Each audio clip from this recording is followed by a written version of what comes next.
Hola y bienvenidos a Cierre al Libro, al salir un podcast de literatura en el que hablan los libros, las personas que los escriben, las personas que los leen y las personas que los traducen. Yo soy Fernando Vicente y por suerte para todas vosotras y todos vosotros, no estoy solo en esta aventura, sino que me acompaña la poeta eternamente bronceada Ana Vidal. ¿Qué tal, Ana? Hola, ¿qué tal? Pues mira, no me ha dado tiempo a ir a la playa esta mañana, pero era mi intención antes de grabar el podcast.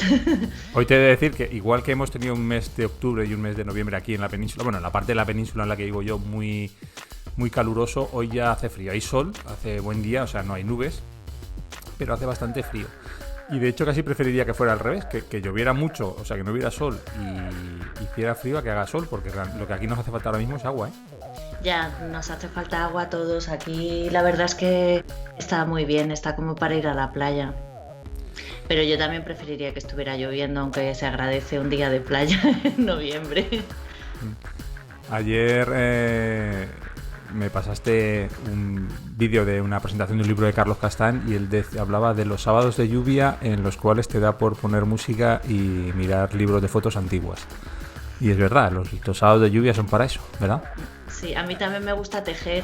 Yo soy un poco Penélope. Ya hablaremos de la Odisea algún día, que me la estoy Vale. leyendo. Tú lees la Odisea y yo tejo. Que Eh, cuéntame, Ana, que vamos a tener este episodio. Vamos a ir un poquito más al lío. Sí, vamos a ir al lío. Bienvenidas a todas las personas que nos escuchan. En el episodio de hoy vamos a tener desnoticias. Vamos a hablar del libro Un amor de Sara Mesa. En la reseña borgiana, Fernando nos va a hablar de un libro medieval, Las etimologías de San Ansovino de Rávena. Y vamos a charlar con la traductora y escritora Noemi Risco Mateo, que tenemos que decir que la entrevista se va a publicar en el podcast completo es más cortita porque, bueno, pues fue muy interesante y duró mucho y entonces vamos a hacer un resumen para el podcast este completo, pero va a estar luego aparte completa la entrevista. Bueno, Y luego tenemos, perdona, y por último tenemos el oído por ahí que nos trae una amiga francesa, Laurence Audibert. Espero estar pronunciándolo bien porque no sé francés. que sí, efectivamente, hemos hablado con Noemí, que se ha prestado pues muy amablemente a hablar con nosotros sobre el asunto de las traducciones. La entrevista, como dice Ana, es bastante larga. Aquí vamos a escuchar solo un resumen, pero también podréis escucharla entera y la verdad es que está muy bien y es muy interesante oírla entera. Si te parece, como tenemos muchos contenidos como siempre y luego nos gusta mucho hablar, ya si quieres empezamos directamente, ¿no? Y vamos a hablar de desnoticias, ¿te parece? Por favor, empieza. Empiezo. Y vamos a hablar de uno, no voy a decir de nuestros autores favoritos, pero sí que es cierto que uno de sus libros sí que es uno de tus libros favoritos, me parece, ¿no, Ana? Y de hecho voy a hablar de ese libro, que es Fahrenheit 451 o 451. Sí, no sé si es de mis libros favoritos, pero me gusta mucho también porque vi la película y la película es también como que se te fija mucho, pero el libro también, o sea, me gusta mucho, eso sí. Pues te voy a contar una serie de anécdotas o la historia, la intrahistoria de ese libro, que es súper interesante. Y te tengo que hacer una pregunta. Tengo la pantalla del ordenador un poquito lejos y me cuesta enfocarla porque yo veo un poquito mal a esa distancia. Pero vamos a ver, mira, es un problema matemático, ¿no? Como los que nos ponían en el colegio. Si Ray Bradbury escribió el primer borrador de Fahrenheit 451 en el año 53 más o menos, en una máquina de escribir que funcionaba con monedas y costaba 10 centavos cada 30 minutos y se gastó 9,80, ¿cuántas horas les costó escribir ese primer borrador? ¿Puedo usar Eh, la calculadora? no puedes usar la calculadora, déjalo que da igual. Mira, Ray Bradbury era muy famoso por dos cosas, o tenía dos principios, ¿no? Que era, uno, escribir mucho y muy deprisa. Él decía que una semana en la que no escribía un cuento era una semana perdida. Escucha, una semana en la que no escribía un cuento. O sea, nosotros ¿Cuántas podemos hablar semanas hemos perdido, un año en el que no Fernando? escribimos un cuento puede ser un año perdido. Él decía que una semana en la que no escribiera un cuento era una semana perdida. Y luego era muy amante de su familia. Tenía 4 hijas, o tuvo a lo largo de su vida 4 hijas. En el año 53 no sé cuántas tenía, pero ya tenía alguna, porque me parece que estaba casado desde los principios de los años 40. Tenía varias hijas y era muy amante de su familia, le encantaba estar con su familia. Entonces, cuando se pone o le asalta la idea de escribir Fahrenheit 451, se encuentra con un problema. Y es que sus hijas, o sea, cuando él empezaba a escribir en los años 40, pues sus hijas eran pequeñas y no daban mucha guerra. Él se bajaba al garaje con su máquina a escribir, escribía, bien, sin problema, ¿no? Ellos ya vivían, la familia ya vivía de lo que él escribía, de lo que él publicaba. Cuando empieza a escribir Fahrenheit, o cuando se le ocurre la idea de Fahrenheit 451, el problema que se encuentra es que sus hijas ya son mayores, entonces ya le reclaman, ya entran en el garaje y le dicen, papá, ven a jugar con nosotros. Y él siempre dice que él no se podía resistir, que si sus hijas le decían ir a jugar, él iba. Entonces se plantea el problema de que así no puede escribir, y si no puede escribir, no tiene ingresos, y si no tiene ingresos, no comen. Y decide ir a escribir descubre que en la biblioteca de la universidad, espera que miro qué universidad es, la universidad Powell, la biblioteca Powell de la UCLA, de la Universidad Central de Los Ángeles, descubre que en el sótano hay máquinas de escribir a monedas, que yo eso no lo había escuchado jamás. Pues como las máquinas, las cabinas telefónicas, ¿no? Pero máquinas de escribir a monedas. Como las lavadoras. Como las lavadoras de las lavanderías. Echabas 10 centavos y yo imagino que el papel lo ponías tú, pero el uso de la máquina de escribir se te activaba durante media hora. Entonces él dijo, mira, pues es mucho más barato ir a la universidad, que está relativamente cerca de casa. Es mucho más barato que alquilarme un despacho, que no tengo dinero para alquilar un despacho fuera de mi casa.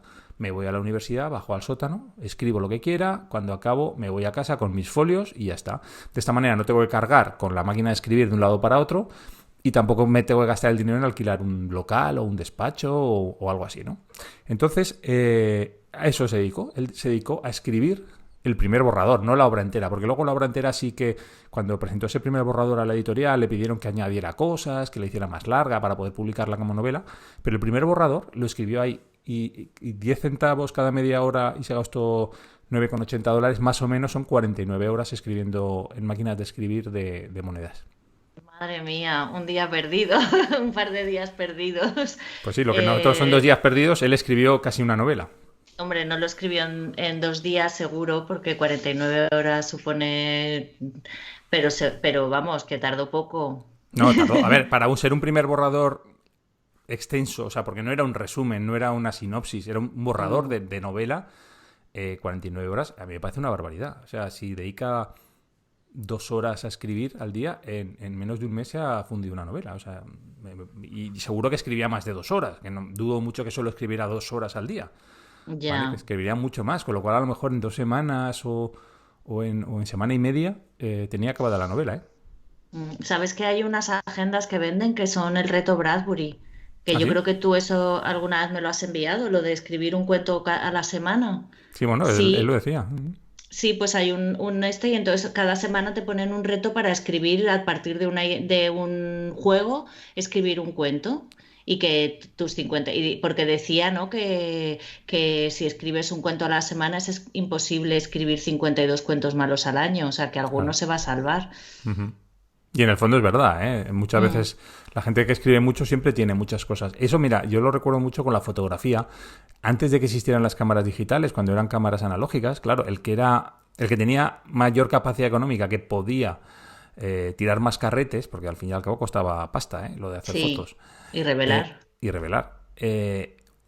Primero cogía más experiencia porque hacía más fotos y segundo, haciendo tantas fotos siempre había mucha probabilidad de que alguna saliera bien. Mientras que el que no teníamos dinero y tenías que hacer 24 fotos o 36 a lo sumo, te pensabas mucho lo que ibas a fotografiar. Yo perdona, como tenía un padre fotógrafo, bueno, Claro. tengo un padre fotógrafo, pero ahora ya tiene cámara digital, pero en su caso era analógica y tenía un laboratorio con su lucecita roja en casa y nos metíamos a revelar y vamos, casi puedo recordar el olor de los líquidos de revelado y entonces hacíamos sesiones fotográficas en las que él disparaba la cámara como si fuera un paparazzi y vamos, hay un montón de fotos y al final, claro, había un montón que estaban muy bien. Claro. Y de hecho, es verdad lo del olor el olor es verdad, que tiene un olor súper característico en los laboratorios fotográficos, sí, es cierto. Sigo con cositas Sí, de de Ray Fahrenheit Bradbury. 451. Ah, eso. Escribió tan deprisa Fahrenheit 451, tanto este borrador como luego la versión definitiva de la novela, que el propio Ray Bradbury dijo muchos años después que tardó muchos años en darse cuenta que inconscientemente a uno de los personajes lo había llamado Faber, como Faber-Castell, la fábrica de lapiceros, bueno, la marca de lapiceros y material de papelería, bueno, pero sobre todo lapiceros y plumas. Y a otro lo llamó, voy a leer, Montage, que debe ser una fábrica de papel. No me suena a mí, pero bueno, pues a lo mejor es una fábrica americana, pero que debe ser bastante famosa y que nombró, sin darse cuenta, pues eso, a los dos personajes con esos nombres. También Ray Bradbury dijo en una entrevista en 2002 que fue una escritura muy apasionada el escribir sobre libros que se quemaban precisamente en una biblioteca. ¿Sabes? El escribir toda esa novela o todo el germen de la novela rodeado de libros, de autores, de tanto vivos como muertos, que le hablaban. Y él estaba escribiendo una novela precisamente sobre la desaparición de todo lo que en ese momento le estaba rodeando, porque claro, él estaba en una biblioteca, estaba rodeado de libros y hablaba sobre la desaparición de esos libros. Claro, es un poco el easy, ¿no? Este libro es un poco el easy, es que es un disparador de historias, ¿no? Siempre ¿qué pasaría si los libros se quemaran en vez de apagarse los fuegos? El easy o el qué pasaría si, yo creo que tiene que ser el disparador de cualquier historia. Sí.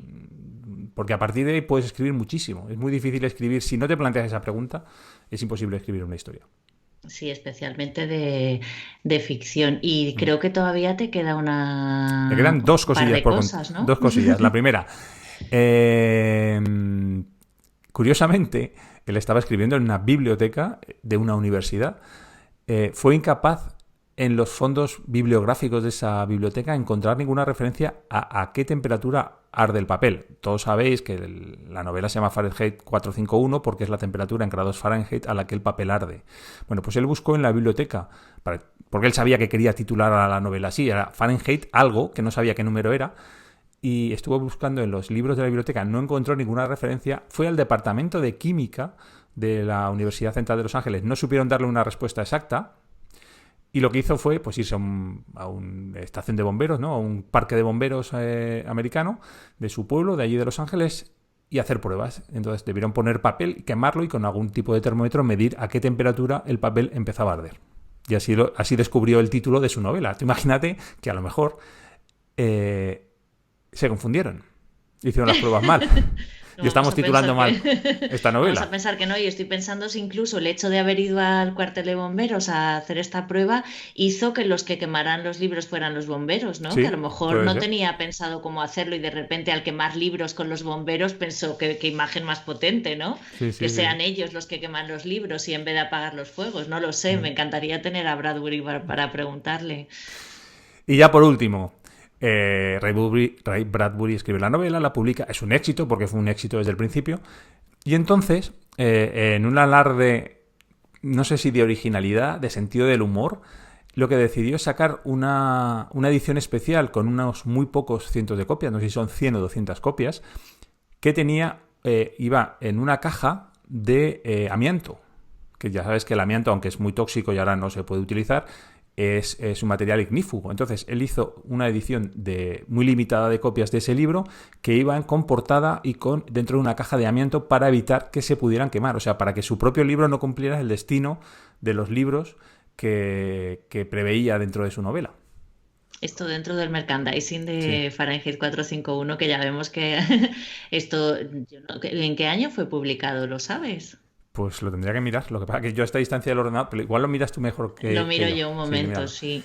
Y eso, entonces, esas copias de esa edición limitada en caja de amianto, con tapas de amianto de este libro, de Fahrenheit 451, o sea, el libro incombustible, en las subastas suelen rondar, no bajan de unos $10.000 la unidad. Uf. Mira, fue publicado en 1953. Pues sí, pues es lo que he comentado. Me parece que he dicho la fecha antes. Sí, pues debió escribirse entre el año 50-51 o 51-52 Claro. y se publicó en el 53. Mm. Bueno, Pero 51, que es no, curioso. entre el 51 y el 52 no se escribió, porque a la velocidad que escribía este hombre, o se escribió en el 51 o se escribió en el 52, o incluso en el 53. Pero lo que no se escribió entre 2 años. Bueno, salvo que empezara en diciembre y terminara en enero. Claro.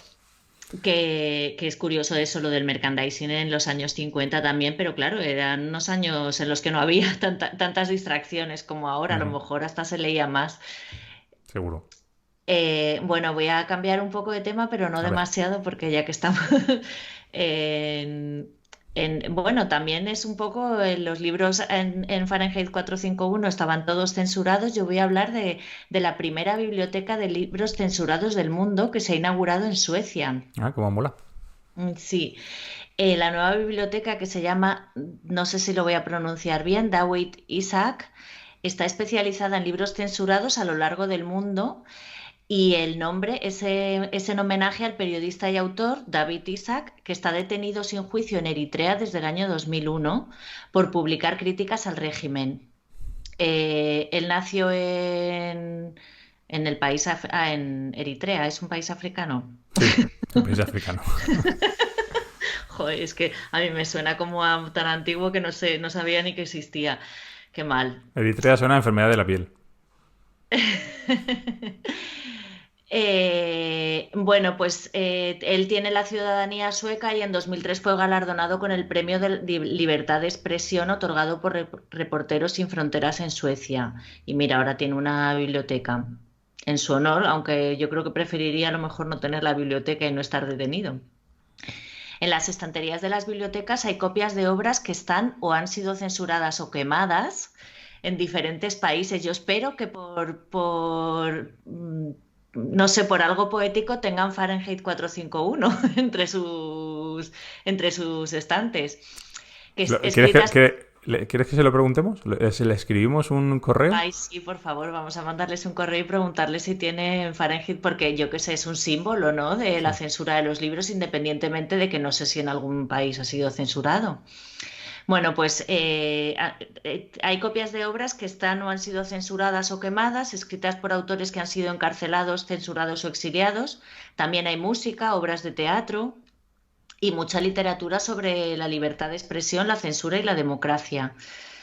Entre ellas están, claro, los versos satánicos de Salman Rushdie, el cuento de Ferdinando del americano Munro Leaf. Este parece como tuyo, ¿verdad?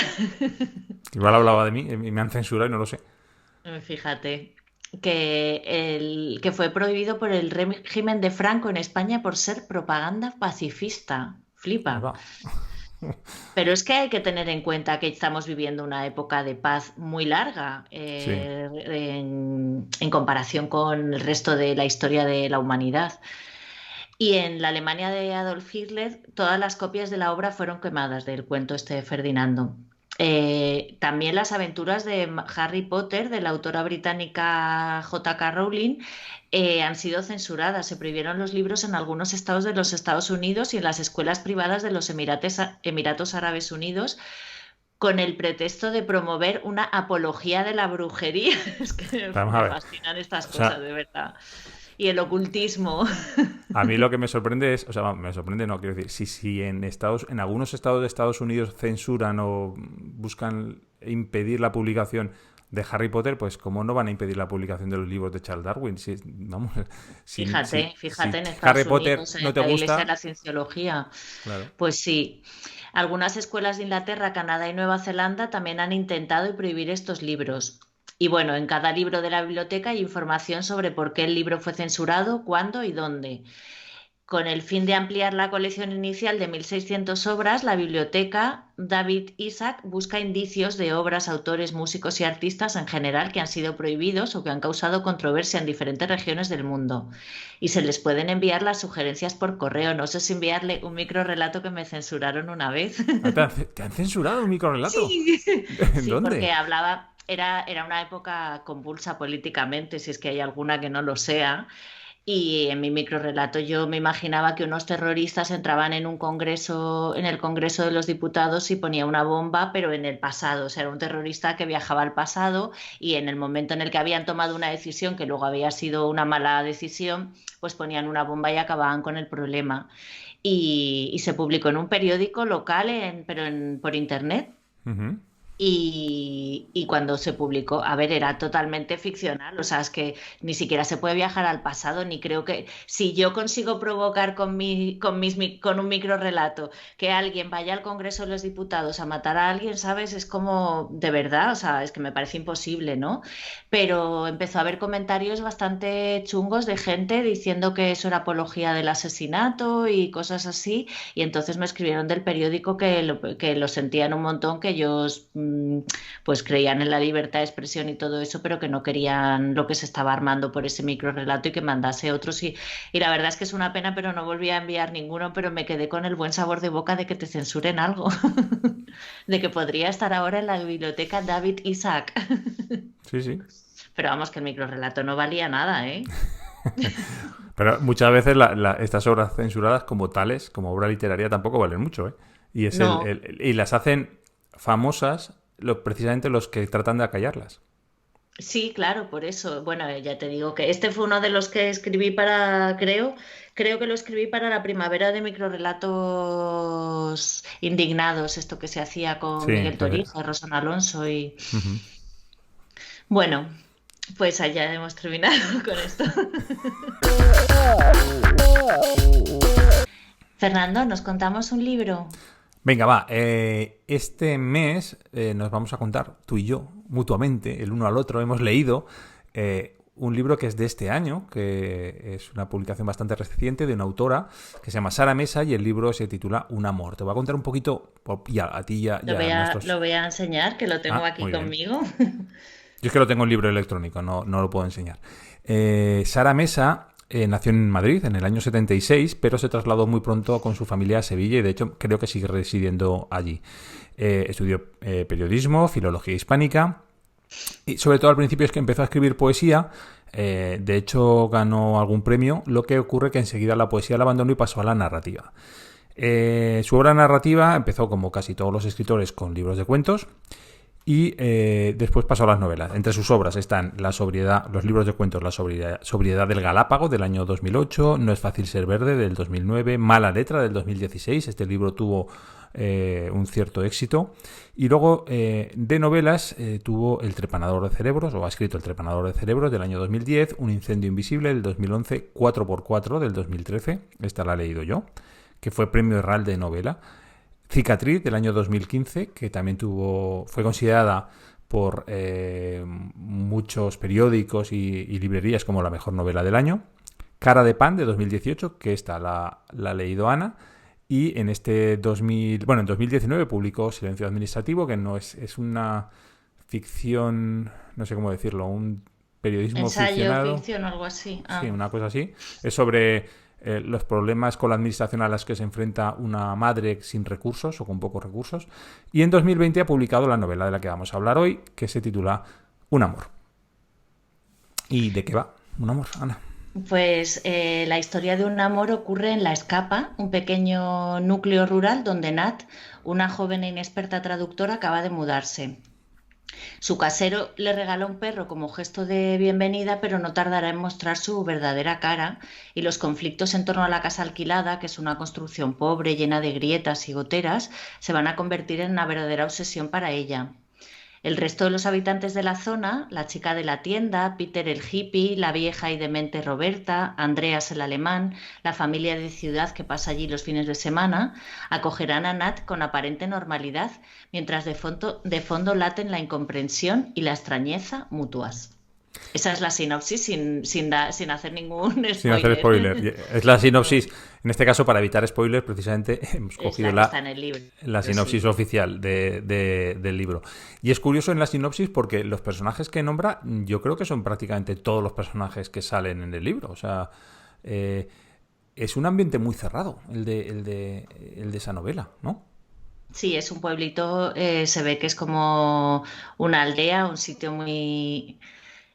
es un sitio muy pequeño y realmente es esa sensación de pueblo pequeño, ¿no? Y también esa sensación de lo que pasa en los sitios pequeños, de que se reconcentran mucho las historias, ¿no? Y que hay un ambiente a veces extraño. Hay un elemento que lo tengo aquí subrayado, hay un monte que, bueno, lo tengo marcado, un monte que se llama Glauco y que es interesante esto porque, bueno, me parece interesante cómo a veces una montaña hace como un efecto también, un poco como pasaba con Panza de Burro, con el Teide, con la nube, ¿no? Pues aquí el monte. Y dice, ¿por qué siniestro? Dice, Glauco es un nombre feo, sin duda. Ella deduce que se debe a su color pálido y macilento. La palabra glauco le recuerda a un ojo enfermo, con conjuntivitis, o esos ojos propios de los ancianos vidriosos y enrojecidos, como empañados. Ella misma comprende que se está dejando contaminar por el significado de glaucoma. Bueno, es un poco por el tema de que ella es traductora y entonces como que le pone bastante intención a las palabras, ¿no? Y el monte también como que tiene su propia personalidad dentro del libro y le da ese glauco, ese tono al pueblo y a la vida que hay ahí, ¿no? Ujú. De hecho, no sé, yo voy a especular un poco, ¿eh? Eh, Creo que eso se entiende más. Yo que vivo en un pueblo pequeño y tú que vives también en una zona, en una isla, de hecho, una isla ya es algo cerrado en sí mismo, ¿no? Y no sé si la zona en concreto que vives tú es pequeña o no, pero bueno, yo creo que los dos vivimos no en núcleos grandes. Entendemos mejor a qué se refiere Sara Mesa con toda eh, esta sensación, porque la sensación que hay permanentemente en el libro es eso, ¿no? De un sitio cerrado, un sitio en el que, lo que dices tú, todo se reconcentra, todo hierve contra sí mismo, en el que no hay escapatoria. Siempre una sensación que pasa a lo largo del libro y que cualquiera que viva en un pueblo pequeño entiende. El hecho de que cualquiera sabe quién eres, qué es lo que has hecho, dónde estuviste ayer, a qué hora te has levantado, si has ido a comprar el pan o no has ido a comprar el pan. Estas cosas, a lo mejor en un Madrid, en un Barcelona, en un Zaragoza, no ocurren, pero en los pueblos pequeños pasa mucho. Y yo creo que es algo que el que ha Sí. vivido en pueblos pequeños lo entiende. Sí, y de hecho ella, claro, llega, digamos, virgen a este pueblo, ¿no? La protagonista, y poco a poco, a medida que va conociendo gente, ella los va conociendo desde el desconocimiento, desde su propio casero a los otros personajes que aparecen en el libro. Y cuando ya los ha conocido, siempre le vienen a contar cosas de esa gente. Bueno, ya, pero bueno, ya, ¿no? Y eso pasa muchísimo también. O sea, aquí pasa mucho, ¿no? Que conoces a alguien, da igual en qué sentido, de qué manera conoces a alguien, y luego siempre te van a venir hablando y piensas, lo mismo pasará conmigo, ¿no? O sea, sabes que también de ella están hablando por fuera y ella también lo siente, ¿no? Que están contando cosas sobre ella. Evidentemente, el tono, em, el, ¿cómo diría? La localización, o sea, el dónde localiza Sara Mesa o sea, no está localizada geográficamente, no sabemos si está hablando, vamos, creo recordar que no se especifica dónde está, no sabemos si es Cuenca, es Ciudad Real, es Extremadura o es Galicia, no hay una localización concreta del libro, pero sí que es una localización cerrada, es un pueblo, lo que estaba comentando Ana, dominado por un monte, el Monte Glauco. Al final hay muy pocos personajes. La protagonista está relacionándose todo el rato con los mismos personajes. Como dice Ana, unos critican a otros. Esto, evidentemente, el crear un ambiente cerrado hace que todo el libro sea un poco asfixiante, ¿no? O sea, sin hablar de. Bueno, no sé si llega. Sí, bueno, sí que llega a hablar del tiempo, ¿no? Porque parece ser que no llueve, como lo que hemos comentado antes. Luego sí que empieza a llover, tiene un problema con las goteras, etcétera, etcétera, pero como que está todo muy encerrado, es un círculo, es una novela en la que no te puedes salir de los bordes. Sí, y esa sensación que da el libro, a mí por lo menos me provoca una incomodidad. O sea, yo este libro me lo leí, bueno, no es un libro muy largo tampoco, pero yo la verdad es que suelo tardar en leer, algunos libros tardo mucho, ¿no? Pero me lo leí en 2 noches, creo, como que empecé y luego en 2 noches casi me lo terminé, ¿no? Y, y creo que era como que me sentía incómoda, entonces quería quitarle la incomodidad a los personajes, ¿no? Era como... Hay veces que te resulta tan incómodo un libro que lo cierras para que no pase lo que sabes que va a pasar. Y en este caso yo quería más bien como mi lectura era como de quiero sacar de esta incomodidad a la personaje protagonista, ¿no? O sea, quiero que salga de aquí, que las cosas se solucionen y que vuelva a tener una vida tranquila, porque da una sensación como no sé, como que te está oprimiendo un poco el libro, ¿no? Ujú. No sé si a ti te pasó algo parecido Sí, o... es un poco progresivo y lo que dices tú, y te dan muchas veces ganas de decir, vete. No, el tema es que le dices al personaje, vete de ese pueblo, pero bueno, ¿qué más te da vivir en este pueblo que vivir en el pueblo al lado? O sea, vale que te has ido a este sitio porque es barato, o sea, eso está contado desde el principio, ¿no? Pues ella es una traductora que por algo que ha ocurrido, que tampoco se llega a especificar exactamente el qué, tiene que abandonar el trabajo que tenía antes y se va a este pueblo pues porque es más barato vivir, encuentra una casa muy barata, pero dices, bueno, pues vete al pueblo de al lado, vete a otro pueblo, ¿qué haces ahí? Y esa es la... no llegas a entender por qué no se quiere marchar de ahí, aunque no, aunque lo está pasando mal, porque es un ambiente opresivo.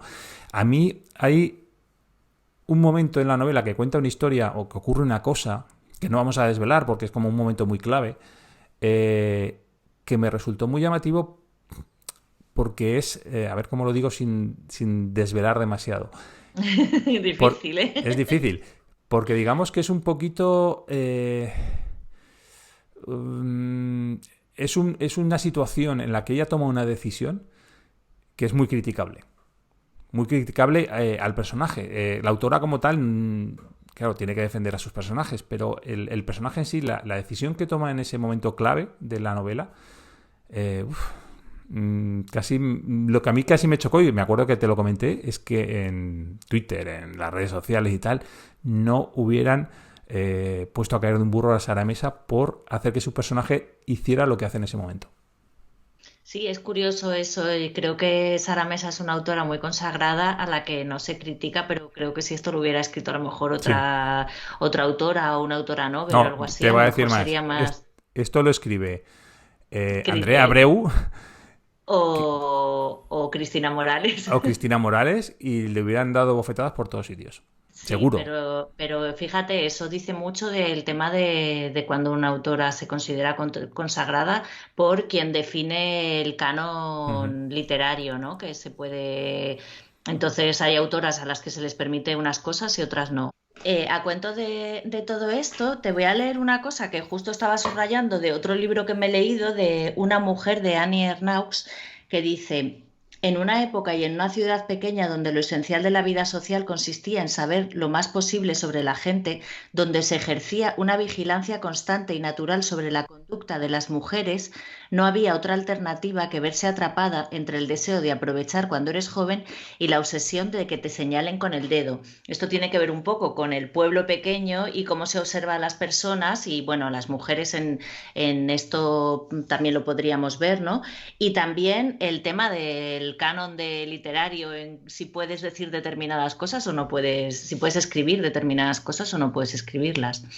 Me ha parecido curioso porque lo acabo de subrayar hace un rato. Y no sé. Em, te voy a comentar yo una cosa que no me ha acabado.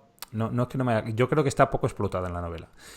Como hemos dicho, como ha dicho Ana, mejor dicho, eh, esta novela va de una traductora que por unas razones bueno, que no vienen al caso, pues emigra y va a un pueblo a vivir a una casa.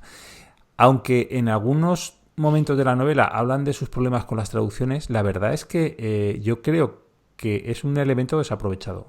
Habla muy poco de su problema con la traducción o del libro que está traduciendo. En algunos momentos hay alguna pincelada, hay algún flash. A mí me da la sensación de que Sara Mesa eh, iba a escribir algo más sobre eso y que luego vio otra historia y fue apartando la idea original de hablar sobre los problemas de una traductora, de las decisiones de una traductora mientras traduce. No sé si me estoy explicando. Quiero decir, muchas veces cuando escribes te ocurre que tú se te ocurre una idea, empiezas a escribirla y esa idea original que te llevó a escribir la vas aparcando porque descubres otro camino que te interesa más. Y a mí me da la sensación que este tema de la traducción fue el disparador, pero que luego lo abandonó, porque de hecho hubiera dado igual que la protagonista fuera traductora, que fuera secretaria, que fuera ingeniera nuclear, daría exactamente igual, porque luego no se Bueno, aprovecha. no del todo, no daría igual porque es un trabajo que puede hacer desde su casa. O sea, tiene que ser, pero podría haber sido escritora, O sí, simplemente, que estuviera escribiendo una novela, porque lo que le pasa con la traducción es lo mismo que le podía pasar escribiendo una historia. Lo que pasa es que es verdad yo no sé, no tengo constancia de que Sara Mesa ya sea traductora también, pero sí es verdad que hay que los escritores tienden mucho, y escritores y escritoras tienden mucho a escribir sobre escritores Ujú. con problemas de escribir. Entonces sería un libro más de una persona que se va a escribir un libro que no escribe porque le pasan otras cosas, y eso está como ya muy explotado. Y en este caso, pues es una traductora que a la vez lo que le está pasando le impide traducir también, porque también tiene problemas de traducción por lo que le pasa en el pueblo, por los conflictos y las incomodidades, la incomodidad en la que vive, las goteras, todo un poco, digamos, que hace que le cueste traducir. Hay un párrafo que Bueno, pues si quieres, leo. vale, pues hacemos una cosa. ¿Tú la recomendarías esta novela? Yo la recomendaría, a mí me ha gustado mucho, la verdad. A mí me gustan las novelas que leo y que luego se me quedan, que leo rápido además y que se me quedan ahí como bullendo de alguna manera, ¿no? Que me siguen en mi cabeza un tiempo, me acompañan. Yo la recomendaría también, excepto para aquellos que se engañen por el título y cuando vean lo de un amor piensen que es una novela romántica o que es una novela... Bueno, una novela romántica puede ser, pero que no es una novela de amor al uso. Entonces, No, que no se dejen engañar por el título. Si no se es un dejan amor engañar... incómodo. Sí, exacto, es un amor incómodo, es una relación incómoda. Sí, una vez superado esto, la quieres leer, la verdad que es una novela muy recomendable, como has dicho tú, no es excesivamente larga, se lee muy bien, está muy bien escrita y yo creo que sí que se puede recomendar perfectamente. Pues si te parece, Ana, para acabar, lees ese fragmento que has seleccionado, ¿vale? Y nos cuentas por qué lo has seleccionado. Vale, voy a contar también que lo he seleccionado porque tiene un poco que ver con la entrevista que le hacemos a Noemí Risco, que es traductora, y entonces pues quería resaltar un poco la conexión en este programa que puede ser quizá la traducción, ¿no? Bueno, pues por eso. Pero realmente lo señalé porque siempre me ha interesado el tema de la traducción y las decisiones que se toman y todo eso. Y ya, me callo, me callo para leer. ¿Es el calor, la soledad, la falta de confianza, el miedo al fracaso? Le imponen las palabras que otra persona escribió antes que ella, palabras escogidas con cuidado, seleccionadas entre todas las posibles, ordenadas de una única manera entre la infinitud de combinaciones desechadas. Si quiere hacerlo bien, y quiere, debe tener consideración con cada una de esas elecciones. Pero pensarlo así es llegar a la extenuación y la parálisis. Al desgranar el lenguaje con ese nivel de conciencia lo despoja de sentido. Cada palabra se convierte en enemiga y traducir es lo más parecido a batirse en duelo con una versión previa y mejor de su texto. Avanza con tanta lentitud que se desespera. ¿Es el calor, la soledad, la falta de confianza, el miedo? ¿O es simplemente, y debería admitirlo, su ineptitud, su torpeza?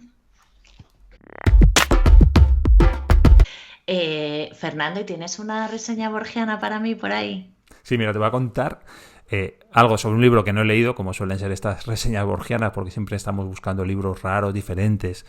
Y en este caso, el libro es Las etimologías y está escrito. Está escrito. Está Es que es escrito. muy antiguo, es muy Sí, antiguo. claro. Está escrito por San Ansovino de Rávena, que es un santo, como su propio nombre indica, que nació probablemente en el 831 y murió en el 889, siglo IX después de Cristo. Bueno, para contarte esto que te quiero contar, necesito darte una clase de historia, así que me vas a perdonar, pero voy a ser un poquito rollo al principio. Bueno, nos situamos a finales del a finales del Imperio Romano de Occidente, en torno al finales del siglo V, ¿no? Después de Cristo, 471 me parece que es cuando se considera que cae Roma. En ese momento se producen, el Imperio Romano empieza a recibir muchas invasiones de pueblos del norte de Europa, germánicos, eslavos, vikingos, y estos pueblos casi destruyen por completo toda la cultura latina. Libros, los famosos papiros que estuvimos... y pergaminos que estuvimos hablando en el episodio que hablamos de el universo en un junco de Irene Vallejo, pues destruyen la cultura, las estructuras sociales, incluso llegaron a destruir las obras de ingeniería. Fueron una serie de invasiones que destruyeron y casi acaban con toda la herencia del Imperio Romano, con todo lo que nos ha llegado a nosotros del Imperio Romano. Estuvo a punto de desaparecer. Y no desapareció todo herencia cultural, gracias curiosamente a la única estructura social o la única estructura que le sobrevivió al Imperio Romano, que fue la Iglesia, ¿no? La Iglesia se encargó de preservar gran parte de este conocimiento. Más o menos por esa época, en el siglo V, siglo VI después de Cristo, un grupo de monjes católicos irlandeses, entre los que se encuentra, por ejemplo, el famoso San Patricio, al que tanto veneran en Irlanda y en Estados Unidos, comenzaron a viajar por Europa Central y empiezan a fundar monasterios donde se construyen bibliotecas para recoger todo ese saber que las invasiones de países del norte, o sea, de pueblos del norte, estaban destruyendo. Uno de esos monjes fue San Columbano. San Columbano fundó la abadía de Bobbio, que está en el norte de Italia. De hecho, esa abadía de Bobbio es la abadía en la cual se inspira Umberto Eco para escribir la novela El nombre de la rosa, que, como sabes, está ubicada, se desarrolla la historia dentro de una abadía. En esa abadía, los monjes comenzaron a copiar libros para añadirlos a su biblioteca, como en todos, pero ellos añadían libros de todo tipo, no solo religiosos. O sea, todo lo que caía en sus manos lo copiaban y lo añadían a los fondos de la biblioteca de la abadía. Y en este contexto es donde se desarrolla la historia que te voy a contar, ¿vale? En esa abadía. Bueno, pues San Ansovino de Rávena fue un religioso nacido en Italia que llegó a ser obispo de Rávena, de ahí su apellido, su denominación. Y es curioso porque es un santo tanto para los católicos como para los ortodoxos. Las dos religiones consideran a San Ansovino de Rávena como santo. San Ansovino era un gran amante de otro libro de etimologías, que son las famosas etimologías de San Isidoro de Sevilla, que se habían escrito en el año 630. Y así que él, un par de siglos después, porque ya te he dicho que nació en torno a 830, o sea, 2 años después, más o menos, decidió actualizarlas y reescribirlas a la moda que se llevaba en ese siglo. Es curioso porque muchas veces nosotros pensamos, hablando de Edad Media, y pensamos que se escribía igual en el año 600 que en el año 900, y no es así. Entonces, la moda de los libros del año 800 o 850 era distinta del 600. Entonces, él decide copiar esas etimologías, ampliarlas, modificarlas y escribir un libro al estilo de lo que se llevaba en ese momento. El libro tuvo un éxito arrollador en la época. Evidentemente ese éxito ha ido diluyéndose con el tiempo. Y entonces, en torno al año 900, o sea, a lo mejor pues 10-12 años después de la muerte de San Ansovino, el abad de Bobbio, de esta abadía que te he comentado, negocia con otro monasterio italiano que les presten una copia, ¿vale? Una copia del libro para copiarlo y añadirlo a sus fondos. Estas negociaciones eran muy duras porque un libro era un elemento de mucho valor, valía mucho dinero y era muy delicado y muy fácilmente destruible. Con lo cual, el coste, te voy a dar 30 ovejas y me dejas copiar el libro, no lo sé, o 2 años de producción de queso, o te voy a dar copias de otros tantos libros y me dejas copiar este. No sé cuáles fueron los términos de la negociación, pero sí que eran negociaciones duras. El asunto es, este libro, las etimologías de San Ansovino de Rávena, llegan al monasterio de Bobbio para ellos crear, o sea, copiarlos, quedarse una copia y devolver otra vez el original al monasterio que se le había prestado. Pero hay un accidente. Pasa una cosa. ¿Qué ocurre? Al parecer, aquí esto es suposiciones de lo que han llegado los historiadores a pensar que ocurrió. Un novicio derrama tinta sobre ese libro que les habían prestado, cuando ya llevaban bastante tiempo copiado. O sea, no cuando lo reciben, sino llevan unos meses copiando. Me parece que el tiempo de copia de un libro venía a ser unos 3 meses. Cuando ya llevaban bastante libro copiado, un novicio del monasterio o un monje o quien fuera derrama tinta sobre el libro y destruye muchas páginas del interior, ¿vale? Como un borrado del disco duro. Sí, exactamente. Claro, ¿qué ocurre? Que la tinta empieza, o sea, el pergamino empieza a absorber tinta y se borra en todas las páginas. Estaba el libro, no sé si te imaginas cómo copiaban esos libros, tenían el libro abierto delante de él, iban copiando lo que ponía. Entonces, si iban muy avanzado en la copia, tendrían abierta una página central del libro y la tinta al caer se absorbería por esas páginas e iría pasando hacia las de debajo, tanto por el final como por el principio, con lo cual lo que ocurrió es que las páginas centrales estaban empapadas en tinta y las del principio y las del final no. ¿Qué ocurre en ese momento? Pues el abad de Bobbio se da cuenta que es imposible. Primero, lleva muy avanzado el libro, es imposible encontrar otra copia con la cual devolver al monasterio original una copia, o sea, copiar 2 veces el libro, una para sí y otra para devolver al monasterio original, no tienen tiempo. Así que lo que hace el abad es tomar una decisión muy extraña y es quitar esas páginas mojadas de tinta, porque podían haber optado otra cosa que era rasparlas, ¿no? Raspar la tinta. Bueno, pues deciden quitar esas páginas y poner otras páginas limpias. O sea, buscan otros libros de un tamaño similar, de un formato similar, arrancas páginas que no estén usadas y se las incluyen a este libro. Y empiezan a escribir a rellenar. O sea, sustituyen páginas, ponen páginas en blanco y en vez de... pues eso, en vez de copiar el original que no tienen, lo que deciden es rellenar con lo que se les ocurre. ¿Vale? No sé si me estoy explicando. Porque digamos que si el libro estaba abierto, la parte que queda a la derecha del libro todavía no la habían copiado, con lo cual Claro. no tenían, la otra parte la podían recuperar, pero la parte que no habían copiado era irrecuperable para ellos. Uh-huh. Y entonces, pues eso, lo que deciden es hacer eso. Rellenar. O sea, saben que ese libro va de etimologías, como es los libros de etimologías iban por temas, medicina, religión, astronomía. Saben en qué, me parece que están en medicina, en el libro, la parte de medicina, entonces saben que lo que les falta ahí va sobre medicina y deciden rellenar. O sea, raspan un poco para ver de qué iba el tema en las páginas que han destruido y rellenan y se inventan todo. ¿Cómo se descubre esto? Bueno, pues esto se descubre porque el monasterio que había prestado el libro recibe una copia. O sea, recibe ese libro que han ellos falsificado, digamos, que han sustituido páginas, nadie lo lee y se queda ahí. Pero un historiador del siglo XX, que estudiaba a San Ansovino, descubre que esa copia de las etimologías difería muchísimo del resto de copias existentes, ¿no? Y, monta la teoría que yo te acabo de... O sea, empieza a mirar otros libros y empieza a darse cuenta de esas diferencias y que solo ocurren en esa copia. No ocurren en ninguna otra copia más del libro de San Ansovino y empieza a descubrir la razón de por lo que es. Además hay otra cosa muy curiosa en ese libro y es que normalmente los copiadores del libro, los copistas, incluían al final de los libros un colofón, ¿no? En ese colofón, digamos que lo que añadían era las circunstancias de la copia del libro. ¿Ok? Ellos decían, sí, no, pues hemos pasado mucho frío, o esto lo copiamos en verano, hizo mucho calor, o aquel año hubo muchas tormentas y el papel está muy húmedo y fue muy difícil escribir porque el papel estaba muy húmedo, no sé, ¿no? Añadían circunstancias acerca de la propia copia del libro. En este caso, como ellos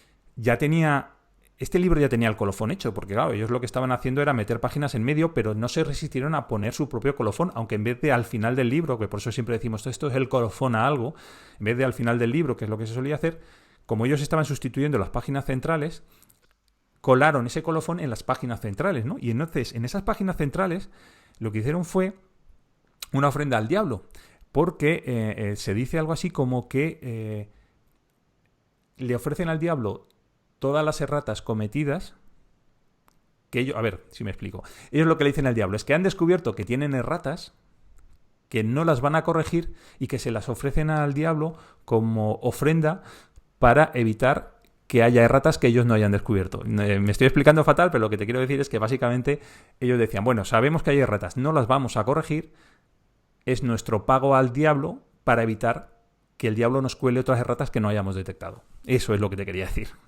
Ajá. ¿Porque hay un ¿Vale? diablo de las erratas o qué? ¿O Claro, cómo? ellos debieron decir, la hemos liado parda, vamos a intentar que no se líe mucho más. Entonces, bueno, sabemos que aquí nos hemos confundido, vale, tragamos con estos errores, te los damos a ti, o sea, te los ofrecemos a ti, pero por favor no nos metas ninguno más. Vete a saber si el diablo no tiró el bote de tinta. Sí, a lo mejor. Mira, te voy a poner 2 ejemplos respecto a las diferencias que había entre lo que ponía originalmente en el libro y lo que ellos se inventaron, ¿vale? Ujú. Esto es lo que ponía originalmente. Están hablando en este caso de Eva, de Eva, pues de Adán y Eva. Eva se interpreta como vida, como calamidad, como ay. Vida porque fue origen del nacer. Calamidad y hay porque por la prevaricación vino la causa de la muerte. Que de caer vino el nombre de calamidad. Esto es lo que ponía originalmente respecto a Eva. Y ellos lo que escribieron fue... Ellos sabían que hablaba de Eva porque lo que te digo, lo que hacen es... lo que se hacía con una cuchilla era rascar el pergamino, rascar la tinta superficial para ver qué ponía abajo. Lo que pasa es que no podían ver exactamente lo que ponía. Podían ver palabras, podían descubrir sobre qué iba. En este caso sabían que iba sobre Eva y decidieron escribir ellos algo sobre Eva. ¿Qué escribieron? Eva fue madre y esposa de los hombres. Como madre le debemos obediencia y como esposa respeto, porque ella fue la primera pecadora, pero Adán fue el segundo, y así todos sus hijos que vagamos en este mundo hasta que nuestro Señor Jesucristo nos llame ante sí. Bueno, pues decidieron cambiar un poco el tono, porque el primero, desde luego, es más crítico con Eva que el segundo. Este otro ejemplo es sobre la peste, ¿vale? Sobre la enfermedad. Curiosamente, está viene muy bien a este año. Sí. Lo que ponía originalmente es: la peste es castigo y penitencia, dolor y reparación. Si te mancha es porque no eres digno de Dios Todopoderoso, sino uno de los señalados por sus pecados. Aflígete si tus cercanos caen contagiados por la peste, pero aléjate de ellos porque Dios Santísimo los ha señalado por sus iniquidades. Bueno, pues si te pillas el coronavirus, sabes que es por tu culpa y porque eres mala persona y por tus pecados. Pero ellos cambiaron el texto y lo que dijeron fue... Espera, voy a ver si lo puedo ver bien. Aquí. La peste es el contagio que si uno lo coge rápidamente pasa a muchos. Se produce por el aire corrompido y se afianza penetrando en las vísceras.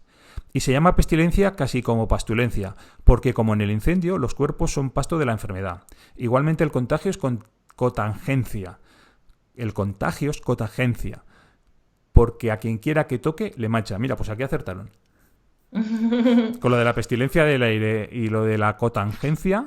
Y es menos culpabilizador. Exacto. Y no tiene nada que ver con tus pecados, exactamente. Tiene que ver con estar demasiado cerca de quien no debes. Sí. Y entonces, como podían rascar, no se inventaron palabras o no incluyeron palabras. No. Incluyeron, digamos, la definición. O sea, la palabra definir o la palabra de la cual explicar la etimología estaba. Ellos sabían de lo que se estaba hablando. Lo que no sabían es lo que ponía o podían encontrar palabras sueltas, pero no podían encontrar el total del texto. Entonces empezaron a inventarse cosas según en ese momento se les ocurría. A mí me encanta inventarme cosas. Siempre he encontrado etimología de los pueblos. ¿Y por qué se llama así este pueblo? Cuando iba en carretera en la península, ¿no? Pues esto era... Y yo siempre me lo inventaba y me preguntaban porque yo creo que a la gente le molaban mis invenciones.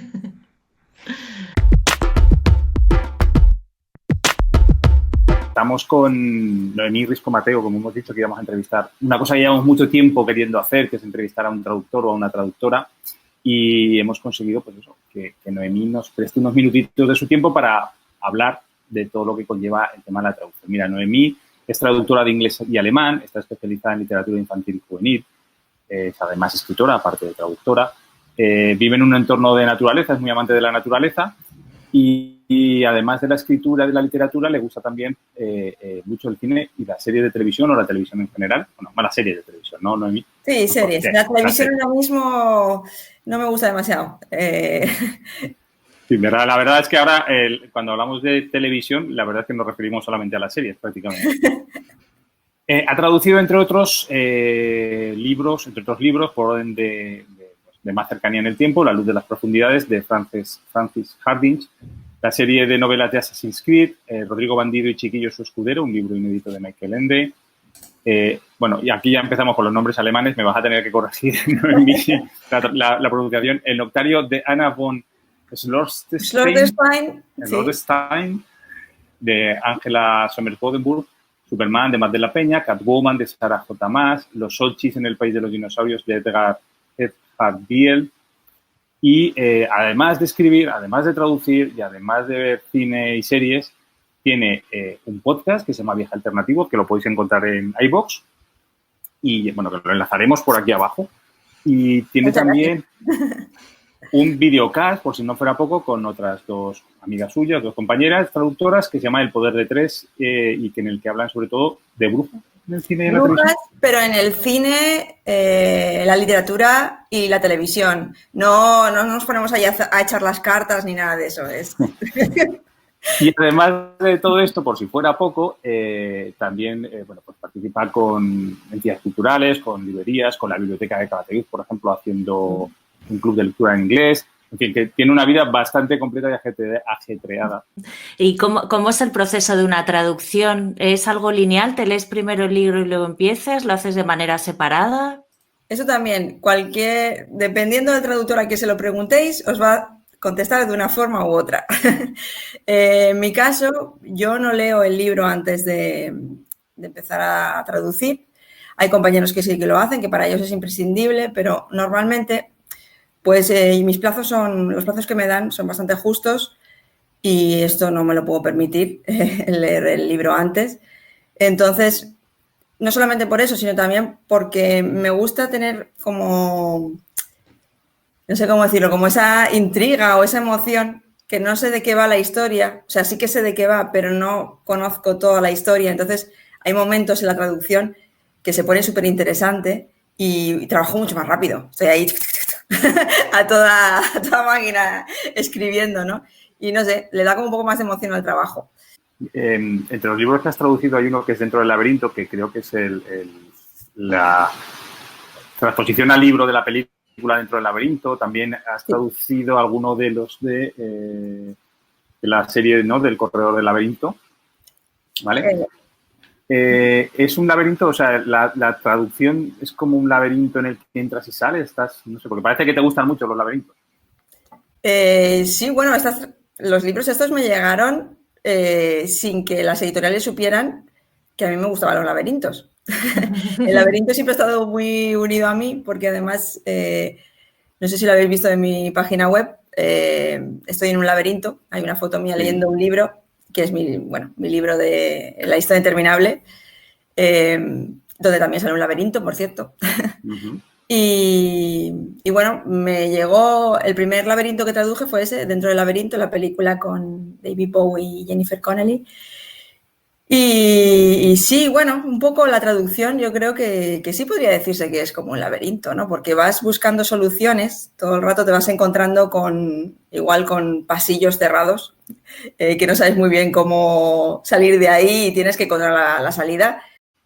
Porque que ahora, por ejemplo, acabas de traducir hace muy poquito el libro inédito, ¿no? De sí. Póstumo de Michael Ende. Lo he puesto por aquí cerca. Siendo eso, sí, que si eres el de Michael Ende, cabecera, ¿no? o tu libro favorito es La historia interminable, sí. Pues digo que siendo tu libro favorito La historia interminable, que te manden traducir es también, o que te carguen en la traducción también es bastante chulo, ¿no? Claro, es que aquí hay una historia detrás de por qué supongo, bueno, yo empecé a trabajar con Lo que leo, de la editorial Santillana. Uh-huh. Me descubrieron, por así decirlo, porque había entrevistado al traductor de La historia interminable en un ciclo que tenía entre Madrid y Barcelona, un ciclo que se llama Charla entre Traductores. Invitaba siempre a un traductor veterano y en esta ocasión pues entrevisté a Miguel Sáenz, que es el traductor de La historia interminable, y allí pues descubrí que faltaba un párrafo de La historia interminable que se había, desde el año 79, que nadie se había dado cuenta, ni los editores, ni los correctores, ni el propio traductor, que se lo habían saltado. Y entonces, pues cuando le fui a hacer la entrevista, pues contrasté el original, bueno, para sacar preguntas jugosillas, lo contrasté y me di cuenta que creo que era en el primer capítulo, pues había un párrafo que se lo había tragado a la nada. Sí. Y entonces, nada, claro, antes de entrevistar al hombre, pues se lo dije, digo, oye, que he descubierto esto, no sé qué ha pasado, y él miró todas las ediciones y realmente faltaba ese párrafo en todas. Pero bueno, total, que descubrí esto y también, bueno, dijimos varias cosas en la charla aquella. Y cuando acaba la charla, pues estaba allí la editora actual y bueno, el caso que estaba allí, la de Santillana, la editora de Santillana, que luego, más adelante, han sacado una nueva edición con el párrafo ese añadido. Y bueno, y a partir de entonces pues me encargaron cosas para traducir. Qué bien. Sí. Y bueno, surgió esto, me ofrecieron el texto este inédito de Michael Ende y bueno, si podéis imaginar lo que fue para mí traducir a Michael Ende, madre mía. Mira, escuché precisamente en uno de los podcasts en uno de tus podcasts que la curiosidad es una de las características de la persona que traduce, ¿no? O de las traducciones. ¿Hasta qué punto te documentas tú para traducir, teniendo en cuenta también que muchas veces tus traducciones son de fantasía, por lo que he visto, con lo cual es difícil documentarse, pero en los casos en los que no. Bueno, sí, yo soy súper curiosa. Eso era una de las cosas que salían en la descripción del estudiante cuando... Y no sé, a veces sí que es imprescindible para el texto saber de qué estás hablando, ¿no? Porque aunque sea fantasía, bueno, más que... He hecho mucha ciencia ficción también. Y claro, en la ciencia ficción hay parte que es ciencia real.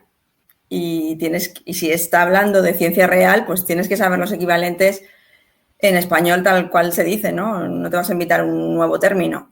Y luego también hace alusión a veces a cosas que son de ciencia ficción que han aparecido o en películas o en otros libros que ya lleva instaurado ese término desde hace un montón de tiempo. Entonces también no te vas a inventar otro si ya todo el mundo conoce, yo qué sé, el hiperespacio o cualquier cosa de estas.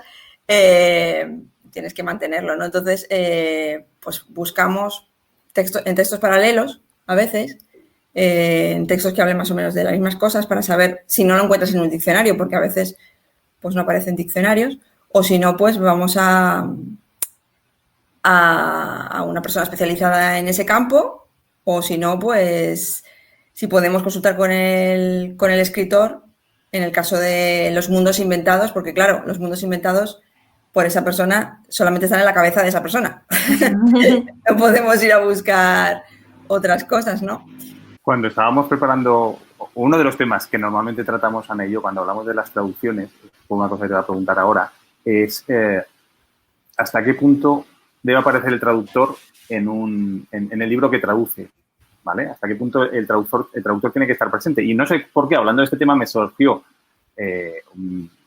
algo que leí sobre un libro que se llama Este pequeño arte, que creo que es de Kate Briggs, que yo no he leído, pero parece ser que trata precisamente de eso. Ella debe ser una traductora y habla de ese asunto, ¿no? De si el traductor está presente o no tiene que estar presente en las obras.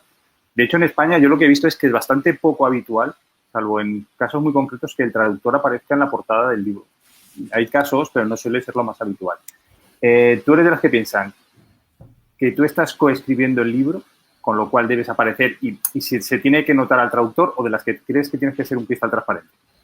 A ver, el libro este que hablas, justo hoy he puesto la foto en Instagram, que me lo ha enviado la editorial, porque además está traducido por un compañero mío que nos conocemos y genial, lo recomiendo. Si lo tenéis ya, pues os va a gustar mucho. Y si no, pues os lo recomiendo que lo leáis, porque yo todavía no lo he leído, pero en todos sitios lo ponen súper bien y para conocer un poquito la profesión, pues estupendo, ¿no? Yo, a ver, creo, por una parte, que el traductor tiene que ser invisible en el texto. O sea, en el texto no se tiene que notar que estamos ahí. El lector español tiene que leer ese texto como si lo hubiera escrito un escritor español. O sea, como si de origen estuviera redactado en español, que suene lo más natural posible. Ahí sí que tenemos que ser invisibles, totalmente. No se tiene que notar que es una traducción. Pero donde sí que debemos estar presentes es en el reconocimiento. Porque la idea es de otro, por supuesto, la idea es del autor de ese libro, del escritor o escritora, pero nosotros somos los que hemos escogido las palabras en español. Cada palabra que se elige está elegida por nosotros, o sea, lo hemos decidido nosotros. Bueno, a veces también el corrector hace algunos cambios, que también es una labor muy importante, la del corrector. Pero bueno, sí que la ley de propiedad intelectual, o sea, estamos considerados autores como los escritores, los traductores literarios. Entonces sí que creo que es importante aparecer en la cubierta, por ejemplo. Ya sé que no somos tan importantes como el escritor porque, por supuesto, la idea es de esa persona, pero sí que considero que deberíamos aparecer siempre en la cubierta.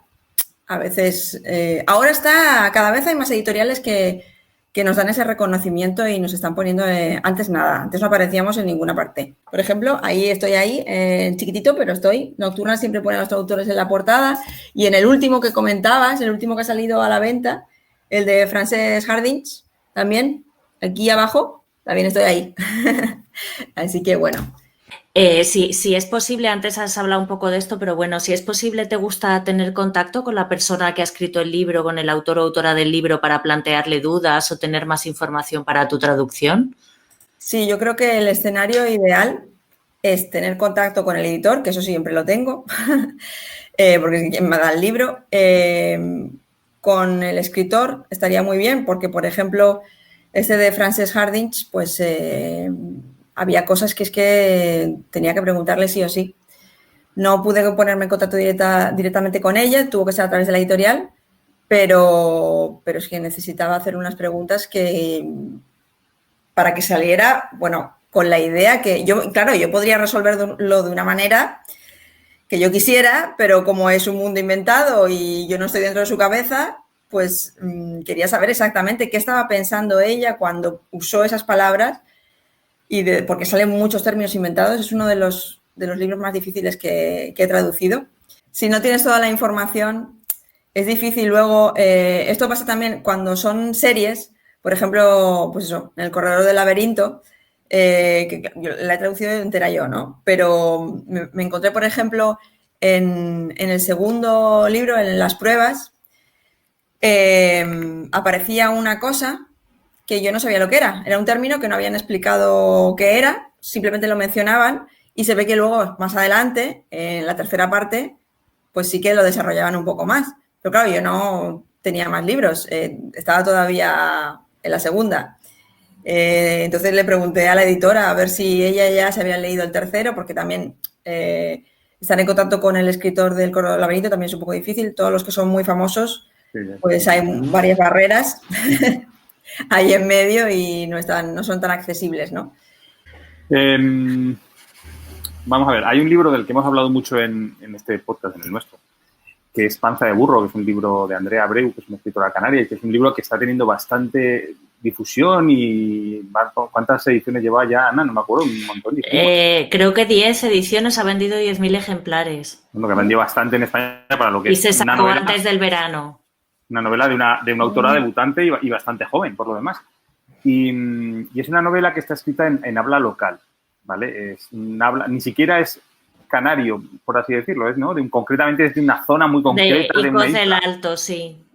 ¿Icoz de los Vinos? Icoz del Alto, sí, Icoz de los Vinos, pero la parte alta de Icoz de los Vinos. Bueno, pues la forma que hablan en ese pueblo. Entonces, ha tenido bastante éxito en España y están ya con las traducciones, me parece que hablaban del italiano. ¿Eso cómo se traduce? Una cosa que es tan local, ¿tú cómo lo llevas a otro idioma? O si te tocara a ti, por ejemplo, traducir un libro... Me tocó. Sí, y fue tela marinera.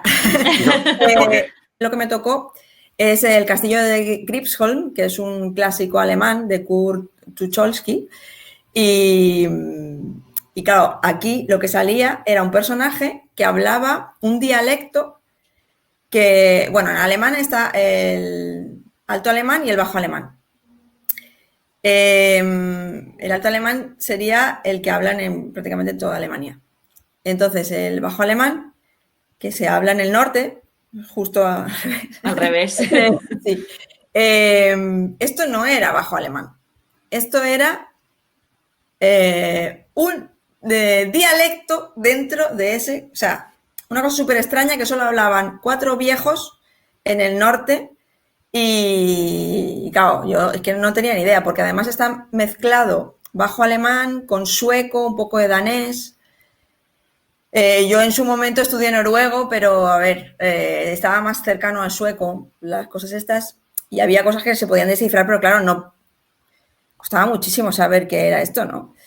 Y además no es que dijera 2 frases en el libro, sino que era un personaje protagonista y continuamente estaba diciendo cosas en ese idioma, bueno, ese dialecto, aunque ellos lo consideran idioma diferente. En fin, pero claro, una vez ya sabes el significado, ¿cómo lo adaptas? ¿No? Que es lo que me estáis preguntando. Claro.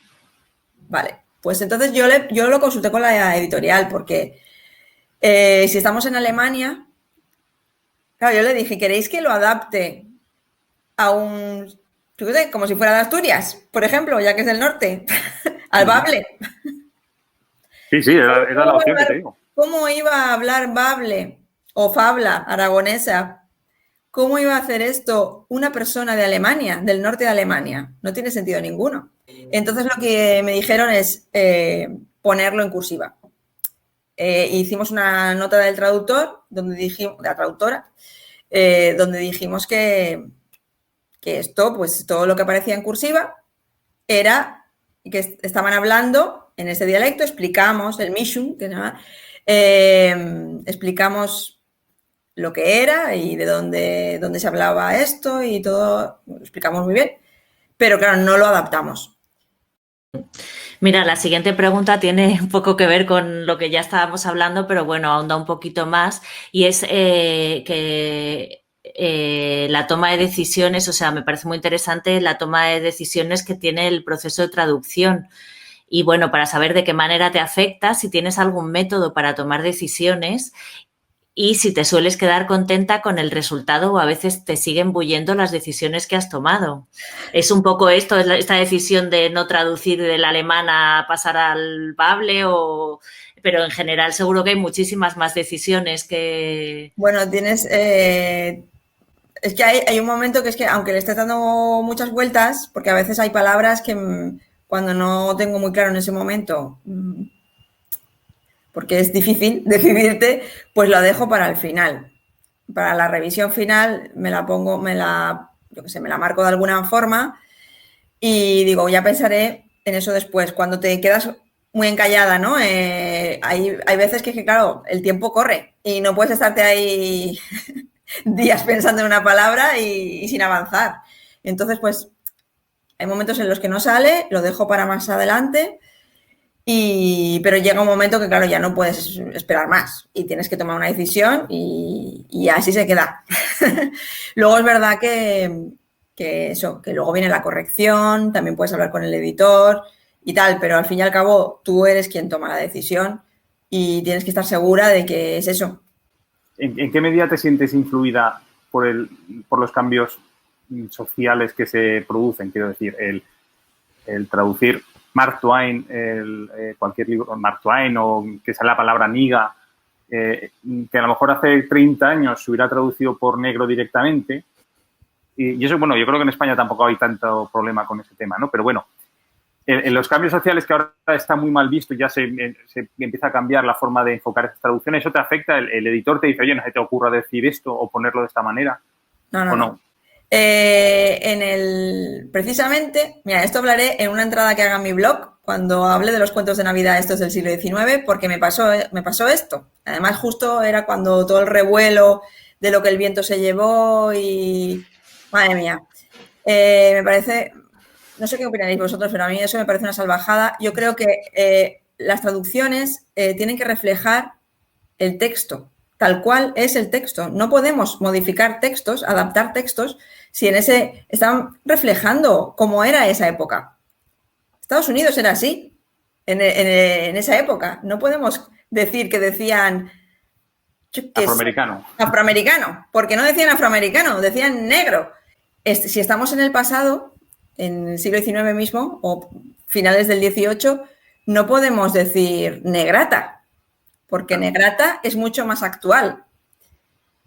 Y yo creo que negrata, para ahora sí, sería una traducción perfecta, despectiva, asquerosa, para decir niga. Y bueno, yo lo que me encontré en el cuento este de Navidad es que con una cosa ética, que aparecía una situación que me parecía súper ofensiva. Y claro, yo digo, ostras, yo no puedo traducir esto. me daba cosa traducirlo. Pero luego me di cuenta que Louisa May Alcott, gracias a Dios, no era racista. Y a pesar de la época en la que vivía y de ser blanca y todo esto. Y luego tenía un aspecto positivo el cuento. Y entonces ya dije, vale, sí. Pero claro, porque nosotros no podemos cambiarlo. El traductor no puede, a no ser que te lo pida el editor, que diga, vamos a hacer una nueva versión, esto va a decir texto adaptado por Noemí Risco Mateo. Entonces sí, pero yo no puedo decir que estoy traduciendo algo que yo estoy inventándome palabras. Si pone niga, yo tengo que decir negro. Hemos hablado mucho de traducción, pero también escribes.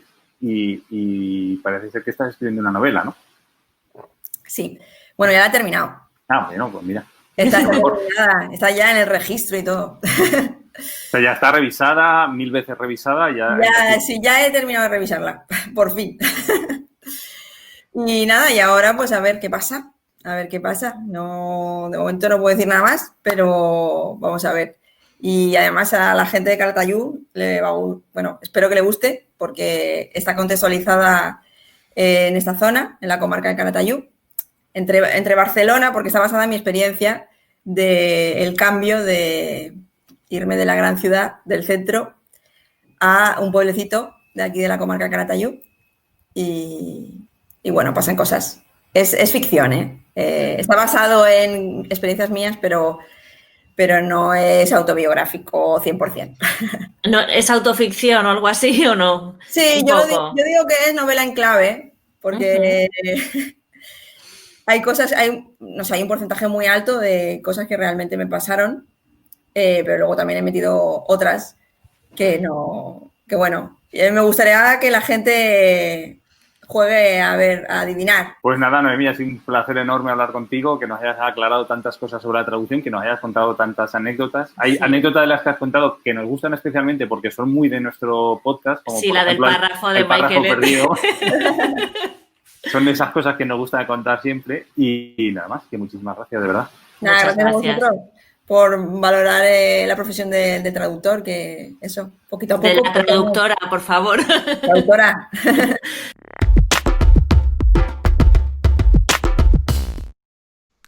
Ana, ¿me cuentas un oído por ahí? Pues mira, esta vez no te lo voy a contar yo, nos lo va a contar Logens, que es una amiga mía francesa que vive aquí en La Palma desde hace 23 años y que cuando llegó a La Palma no sabía, aunque ella es filóloga, estudió filología francesa y algo más, cuando llegó a La Palma hace 23 años no sabía nada de español y sabía decir hola y poco más. Y bueno, pues esto tiene que ver con eso. Y como vemos, pues hoy todo gira en torno a, a las decisiones y a las traducciones. La escuchamos. Hola, hola. Bueno, Ana me ha pedido que grabe un audio con mi experiencia en el aprendizaje del castellano. Estuvo repleta de anécdotas, algunas buenísimas, otras no tanto.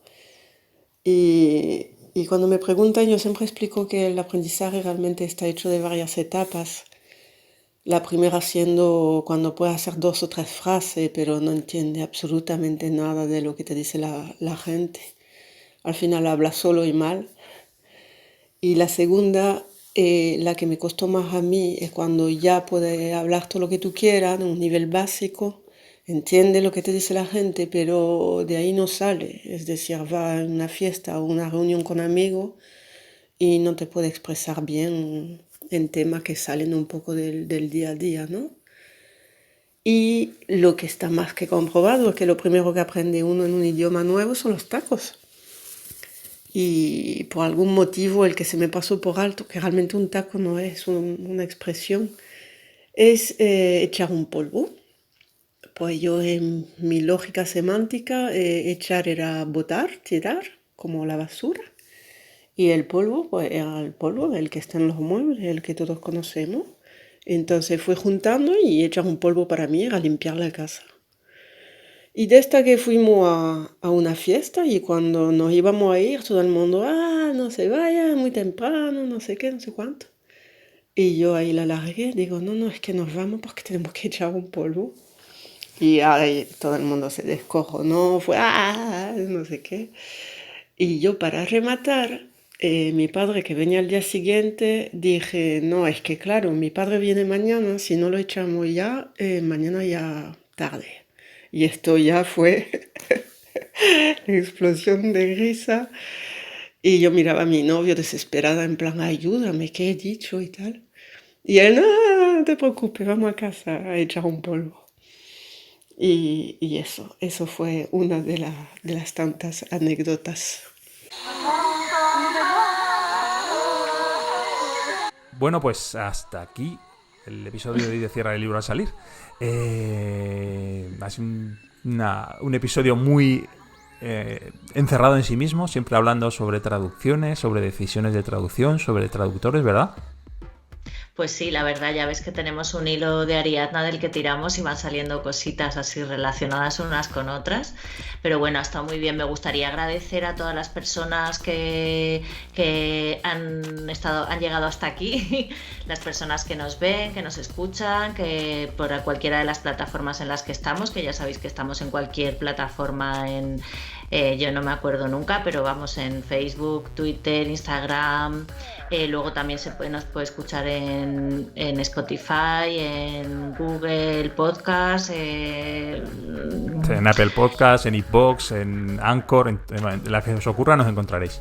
Y nos podéis ver en YouTube, que ahora además separamos algunas secciones para dejaros pildoritas más cortitas. Eso solo está en YouTube, que yo sepa.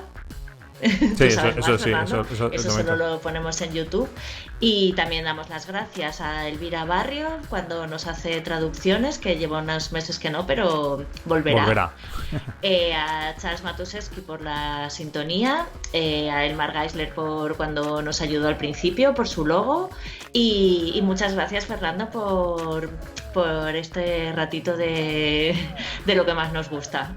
Exactamente, de la segunda cosa que más nos gusta.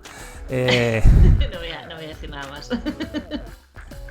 Hasta el mes que viene, que por cierto será pre-Reyes, me parece, si no he mirado mal, sí. Así que habrá que va a pensar ser el algo regalo especial. Bueno, pues ¿se te ocurre algo que podemos hacer con esto? Tengo una cremallera, mi libro tiene una cremallera que no sé si se ve, pero la voy a quitar. Bueno, pues si tiene cremallera ya sabes lo que tienes que hacer con el libro. Sí, pero lo voy a hacer, así que me gusta más. Cierra el libro al salir. Cierra el libro al salir, Ana, un besito. Un besito, chao. Adiós.